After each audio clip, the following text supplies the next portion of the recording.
एक Cessna 414 plane में सवार होकर 5 यात्री साउथ अफ्रीका के कालाहारी रेगिस्तान के ऊपर से गुजर रहे थे और रेगिस्तान की बड़ी चट्टानें, पेड़ और जानवरों को देखकर अपने सफर का आनंद ले रहे थे।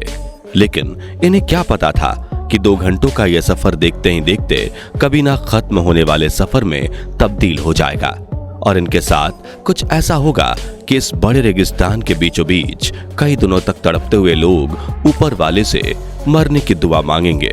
साथियों, आज हम आपको इस कालाहारी डेजर्ट में फंसे इन 5 लोगों की यह दिल दहला देने वाली सच्ची घटना के बारे में बताएंगे। इसे जानकर आपकी रूह कांप उठेगी, तो पूरा वीडियो जरूर देखिएगा। साउथ अफ्रीका में मौजूद कालाहारी रेगिस्तान 9 लाख वर्ग किलोमीटर में फैला दुनिया का 6ठा सबसे बड़ा रेगिस्तान माना जाता है। ये डेजर्ट इतना बड़ा है कि यह अफ्रीका के 3 देशों में फैला हुआ है, जिसमें ये बोत्सवाना देश इसका सबसे बड़ा हिस्सा कवर करता है। ये रेगिस्तान इतना बड़ा है कि यहाँ पानी ढूंढना लगभग नामुमकिन है और चारों तरफ मिट्टी से गिरे हुए रेगिस्तान में हमेशा गर्म हवाएं चलती रहती हैं। इसलिए इंसान तो छोड़ो, कई प्रजातियों के जानवर भी यहाँ सरवाइव नहीं कर पाते। यही वजह है कि यहाँ जानवरों के सिर्फ 320 प्रजातियां ही रहती हैं, जिनमें शेर, चीता, वाइल्ड डॉग्स जैसे जंगली जानवर शामिल हैं, जो अपनी टेरिटरी के लिए काफी सेंसिटिव होते हैं और अगर कोई इनके इलाके में घुस आए तो ये उन्हें मारकर खा जाते हैं। इसलिए यहाँ जंगल सफारी के लिए बिना एक्सपर्ट्स को साथ लिए जाना अपनी मौत को दावत देने जैसा है। और अगर सफारी एक्सपर्ट ले जाते हैं तो वो भी डेजर्ट के किनारे वाले इलाके में ही लोगों को घुमाते हैं। यानी इस रेगिस्तान के बीचों बीच आज तक शायद ही कोई मॉडर्न ह्यूमन गया हो।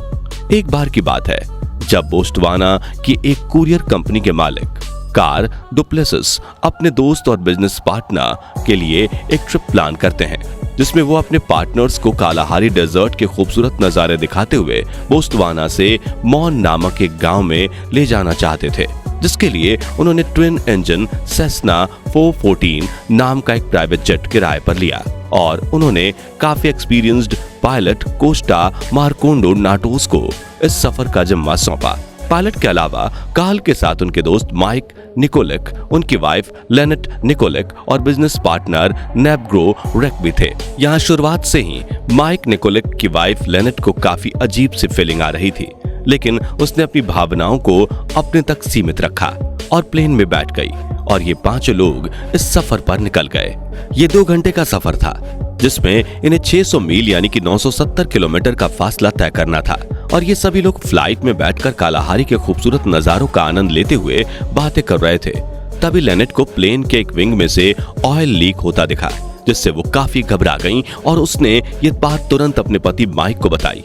ऑयल को लीक होता देख माइक ने पायलट कोस्टा को जैसे इसके बारे में बताया तो उन्होंने प्लेन का एक इंजन बंद कर दिया।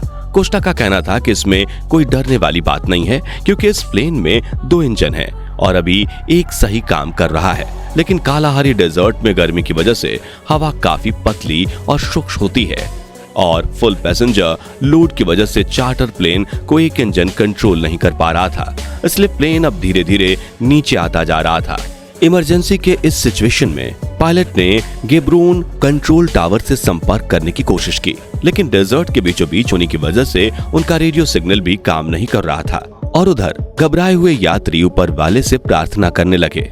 तभी पायलट कोस्टा ने प्लेन को लैंड करवाने का फैसला किया, लेकिन नीचे देखने पर इन्हें एक भी जगह समतल जमीन नहीं दिख रही थी, क्योंकि यहाँ चारों ओर बड़ी बड़ी चट्टानें और पेड़ थे। इसलिए पायलट के पास अब सिर्फ क्रैश लैंडिंग करने का ही रास्ता बचा था और उसने पैसेंजर्स को अपने हाथों से सिर को पकड़ने के लिए कहा और इस विशाल रेगिस्तान के बीचों बीच प्लेन को लैंड करवा दिया, जिससे प्लेन के कई हिस्सों में आग लग गई थी और लेनेट का भी हाथ जल गया था। माइक ने गिरते संभलते हुए अपनी पत्नी को बाहर निकाला। यहाँ कार्ल और पायलट कोस्टा भी प्लेन से बाहर आ गए, लेकिन नेबग्रो रेक का कोई अता पता नहीं था। तो ये तीनों फिर से प्लेन के पास गए और नेब को ढूंढकर क्रैश प्लेन से थोड़ी दूर ले गए। दरअसल नेब अब सांस नहीं ले पा रहा था, क्योंकि शायद इस क्रैश लैंडिंग से उसके लंग्स डैमेज हो गए थे।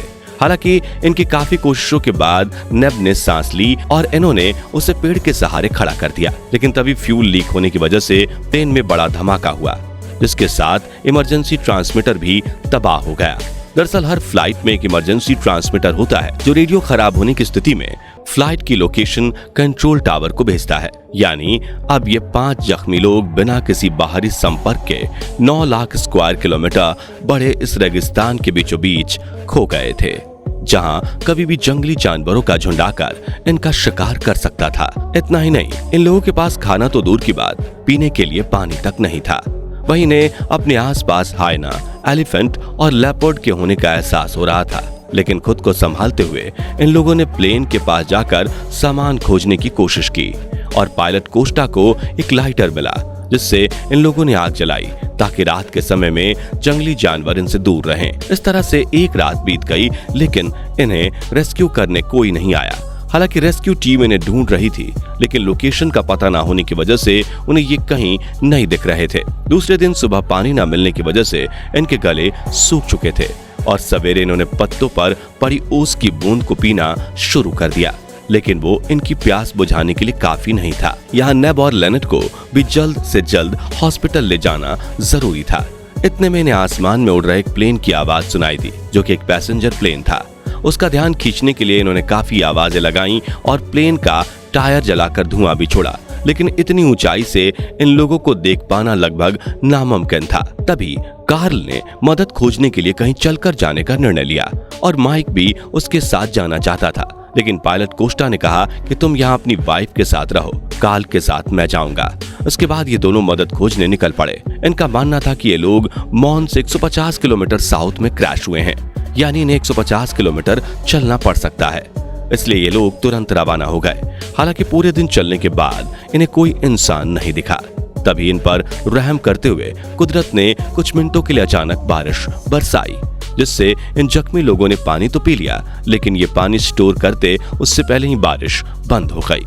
तीसरे दिन सुबह होते ही कार्ल और कोस्टा फिर से मदद की खोज में चलने लगे और उन्हें कीचड़ में इकट्ठा हुआ बैक्टीरिया वाला गंदा पानी मिला, लेकिन उसे पीने के अलावा इनके पास कोई भी चारा था ही नहीं। वहीं माइक और नेब पानी की खोज में लगे हुए थे। तभी उन्हें पेड़ के एक टुकड़े में इकट्ठा हुआ पानी मिला, जो कि 1 गिलास जितना भी नहीं था, लेकिन इन तीनों ने उसमें से 2-2 घूंट पानी शेयर करके पिया। इस दिन एक वाइल्ड एलिफेंट ने कार्ल और कोस्टा पर हमला करने की कोशिश भी की थी, लेकिन वो लोग जैसे तैसे करके उससे बच निकले और चलने लगे। तीसरा और चौथा दिन तो इन पांचों ने ऐसे निकाला मानो वो अब हिम्मत हार चुके हों और तड़पते हुए बस अपनी मौत आने की राह देख रहे हों। उधर नेब को सांस लेने की दिक्कत हो रही थी, लेनेट के जख्मों पर कीड़े पड़ चुके थे, वही कार्ल और कोस्टा सिर्फ चले जा रहे थे। लेकिन 5वां दिन खत्म होने से पहले ऊपर वाले ने इन लोगों की प्रार्थना सुन ली और कार्ल को दूर एक झोपड़ी दिखाई दी। हालांकि उन्हें अपनी आंखों पर भरोसा नहीं हो रहा था, क्योंकि वो पहले भी कई बार आंखों से धोखा खा चुके थे, लेकिन फिर भी उन्होंने उस तरफ जाने का निर्णय लिया और वहां पहुंचते ही उन्हें झोपड़ी में बैठी एक लड़की दिखी जो मैगजीन पढ़ रही थी। कार्ल ने उसे अपनी बात बताई और वहां रखे जूस को पीने लगा ताकि उसकी प्यास बुझ सके, जिसके बाद उन्होंने कंट्रोल टावर से संपर्क किया और अपने दोस्तों की अप्रॉक्स लोकेशन बताई।